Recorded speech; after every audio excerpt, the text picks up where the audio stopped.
मित्रों, आपको क्या है, चीज़ें कई बार होती हैं लेकिन आपको उन्हें क्या करना है, बस यूं ही स्वीकार कर लेना है, लगे रहना है। आप बोलेंगे कि किस तरीके से हम चीज़ों को स्वीकार कर लें, यूं ही और लगे रहें, हमें समझ में नहीं आ रहा। हम आपको इस तरीके से बताते, जैसे मैंने देखा कि ट्रेन में मैं बैठा था तो वहाँ पे एक व्यक्ति जिसके पास रिजर्वेशन आरक्षित कोच जो होती है उसका टिकट नहीं था, उसमें बैठ गया। और ये था कि काफ़ी दूर स्टॉपेज था, 500 किलोमीटर दिल्ली से झांसी के बीच। चूँकि हम झांसी के हैं इसलिए हमने रानीपुर झांसी के, तो हमने देखा कि टीसी जब उसके पास आया तो उसने पैसा का देना पड़ेगा, ये है वो है, उसने कुछ नहीं किया, वो बस हंसता रहा कि अरे सर है नहीं। उन्होंने उसको बातें सुनाई, फिर उसने कहा अरे सर है नहीं। पुलिस वाले भी आए, बोले तुम्हें उठा के ले जाएंगे, ये कर देंगे। उसने कहा नहीं सर है नहीं पैसे हमारे पास, अरे सर नहीं, सर है नहीं।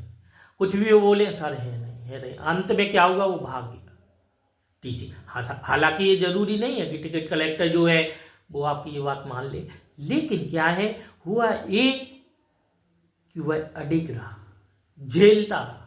ऐसे ही किसी के पास कोई परेशानी आ जाती है, कोई बीमारी आ गई, परेशानी आ गई, झेलना शुरू कर दे।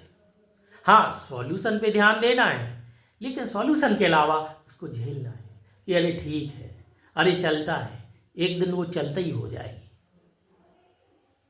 यदि हम घबराएंगे और परेशान होंगे तो होगा ये कि बीमारी तो हमें प्रभावित कर रही है, उसके साथ साथ हमारा स्वास्थ्य और गिर जाएगा। आप इसे ऐसे समझ सकते कि एक व्यक्ति हैं, उनको कोई प्रॉब्लम हुई तो डॉक्टर ने उनसे कहा कि आप टेस्ट करा लीजिए, और ब्लड टेस्ट में उनका निकला कैंसर। वो बेचारे, उन्होंने कभी कुछ ना मतलब इस तरीके के काम नहीं किए कि गुटखा खाया या और भी चीज़ें इस तरीके की, उसके बाद भी कैंसर निकला। वो दुखी हो गए। 4 महीने वह इस हालत में रहे कि जिसकी कोई सीमा नहीं, और जो कैंसर था वो बढ़े भी नहीं। लेकिन उनकी स्थिति इतनी दयनीय हो गई कि लगता था 6 महीने में मर जाएंगे। लेकिन हुआ ये कि जब 4 महीने में उनमें परिवर्तन नहीं हुए उनके घाव में, तो उन्होंने डॉक्टर को दिखाया, पता चला वो गलती से कैंसर आ गया था, उन्हें कैंसर नहीं था। लेकिन 4 महीने में उन्होंने जो अपनी सेहत खराब की, आज भी वो पूर्ण नहीं हो पा रही है।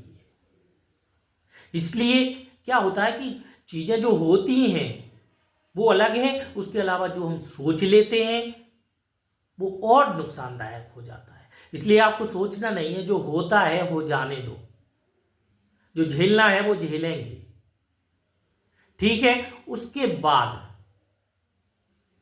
झेलने के बाद, होने के बाद, जब आप तटस्थ रहेंगे, शांत रहेंगे, तब आप समझेंगे चीजों को।